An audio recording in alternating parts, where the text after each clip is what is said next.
Hey everyone, and welcome back to the channel.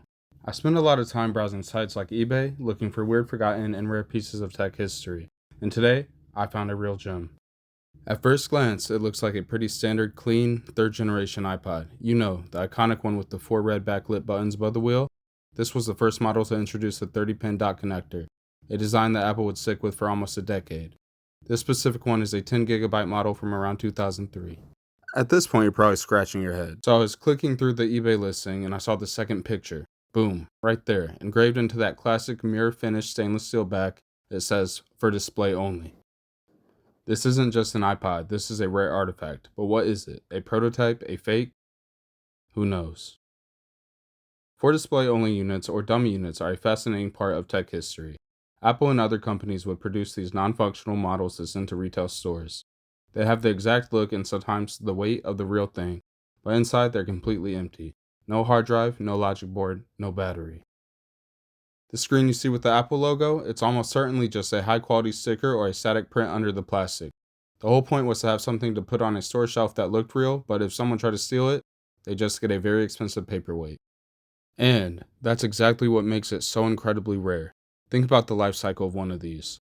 They were sent to stores, handled by thousands of people, and then when the next model came out, the 4th gen iPod or the iPod mini, these display units were supposed to be collected and destroyed. They were property of the store or Apple, not for sale.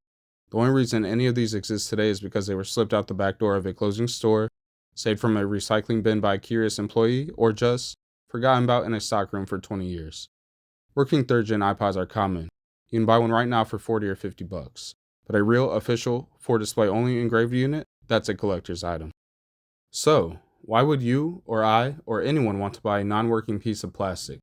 It's the same reason people collect movie props. You can buy a toy lightsaber at any store, but a prop maker's dummy lightsaber that was on the set, even if it doesn't light up, is a piece of history. This is the same thing. This is a prop from the movie of Apple's 2000s resurgence. It's a physical ghost from the absolute peak of iPod mania, when this little white box was changing the world. That engraving is a certificate of authenticity. It's not a sticker somebody slapped on. It's a permanent factory etched mark that proves the object's unique purpose. This unit is so much cooler than just another old iPod. This is the iPod that never was. What a find. It just goes to show you, you never know what kind of history you'll stumble across online. What's the weirdest or rarest piece of dummy tech you've ever found? Let me know in the comments below. Thanks for watching, and I'll see you on the next hunt. Goodbye.